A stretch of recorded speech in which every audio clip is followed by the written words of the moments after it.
Hi friends, டக்குன்னு ஒரு எறா கிரேவி பார்த்தலாம் வாங்க. அதுக்கு எறா வாங்கி ஓடெல்லாம் நல்லா உடச்சி எடுத்துட்டு மஞ்சத்தூள் கல் உப்பு போட்டு நல்லா பல்லன்னு கழுவி வச்சுருங்க.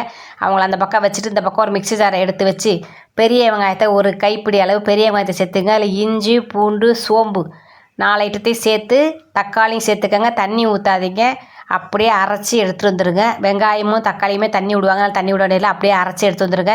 இவங்க தான் கிரேவிக்கு ரெடியாக இருக்காங்க. அடுத்து என்ன செய்ய போகிறோம் அப்படின்னா, ஒரு வானலி வச்சு மணக்க செக்கில் ஆட்டின சுத்தமான நல்லெண்ணெயை ஊற்றி சோம்பு கடுகுளுந்த பருப்பு போட்டு படப்படப்படன்னு பொரிய விட்டு கருவேப்பிலையும் ஒரே ஒரு பச்சை மிளகாயை 3ஆக கீறி உடச்சி அதில் சேர்த்துருங்க. முழுசாக போட்டால் பச்சை மிளகாய் தெரிச்சிரும் மூஞ்சிக்கு. நாங்கள் கேரண்டியில் அரைச்சி வச்ச தக்காளி வெங்காயம் இஞ்சி பூண்டு சோம்பு அந்த விழுது இருக்குல்ல, அதை போட்டு எண்ணெயிலே நல்லா வதக்கு பச்சை வாசனை போகிற அளவுக்கு வதக்கிட்டு மஞ்சத்தூள் மிளகாத்தூள் மல்லித்தூள் கரம் மசாலா தூள் எல்லா தூளையும் சேர்த்துட்டு அந்த தக்காளி இதோடு சேர்த்து எண்ணெயில் நல்லா வதக்குன்னு பச்சை வாசனை போகிற அளவுக்கு வதக்கிட்டு மிக்ஸி ஜாரை கழுவி அந்த தண்ணியும் தூக்கி அதில் ஊற்றி உங்களுக்கு எந்த அளவுக்கு கிரேவி வேணுமோ அந்தளவுக்கு பார்த்துங்க. உப்பு தேவையான அளவு பார்த்துக்கங்க. போட்டுட்டு அலசி வச்சுக்க இறாலை உள்ளே இறக்கி விட்ருங்க. எப்போதும் பெருசாக கொண்டு வர இறால் இன்றைக்கி சின்னதாக கொண்டு வந்துட்டார், இருந்தாலும் பரவாயில்லன்னு சொல்லி சின்னது தான் எப்போதுமே ருசியும் டேஸ்ட்டாகவும் இருக்கணும் அப்படின்னு சொல்லி அந்த இறாலை சுத்தம் பண்ணி உள்ளே இறக்கி விட்டாச்சு. தேவையான தண்ணி ஊற்றியாச்சு.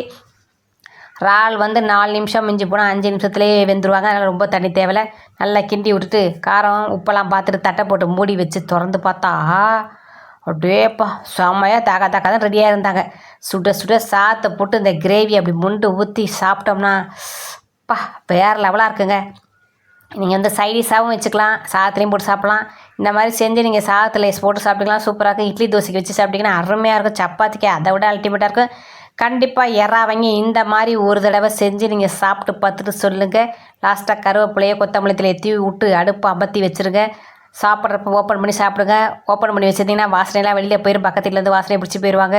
அதுக்கு நாங்கள் கேரண்டியில். ஓகே பாய், நன்றி, வணக்கம்.